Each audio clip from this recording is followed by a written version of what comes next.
ម្ដេញមិនព្រមមានសង្សារតាំងពីយូរទុកឲ្យខ្ញុំអង្គុយរអ៊ូហើយចូលចិត្តតែងចង់រៀងស្នេហាពេលអបសុងមិនដឹងថាទៅទីណាក៏មានមនុស្សម្នាក់ចូលមកដល់ខ្ញុំដើរលេងជាមួយគេក្រុមទិទីអីគេស្រឡាញ់ខ្ញុំរាប់អានទៅបានមួយម៉ឺននាទីឬចូលចិត្តផ្ញើសារឬក៏ស្និទ្ធស្នាលពេកទេដឹង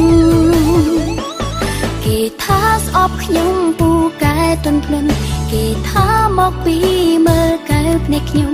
មិនអាចទៅរួចទេខ្ញុំគ្មានវេទមន្តមិនដឹងខ្ញុំឡើយគេប្រាប់ថាខ្ញុំធ្វើបាបចិត្ត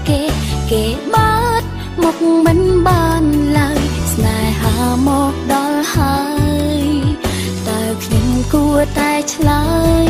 ព្រមទេស្នេហ៍ដំបូងជារឿងគួរឲ្យចងចាំ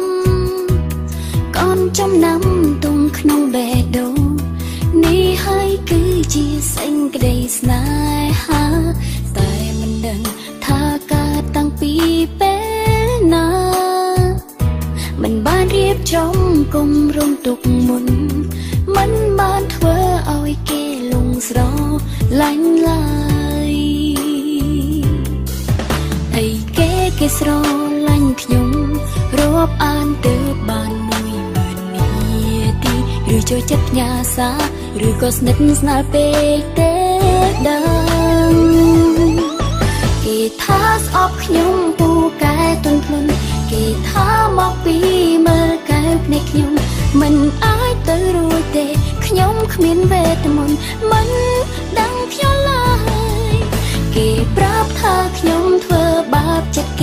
គេបាត់មកមិនបានឡើយស្នេហាមកដល់ហើយតើខ្ញុំគួរតែឆ្លើយព្រមទេ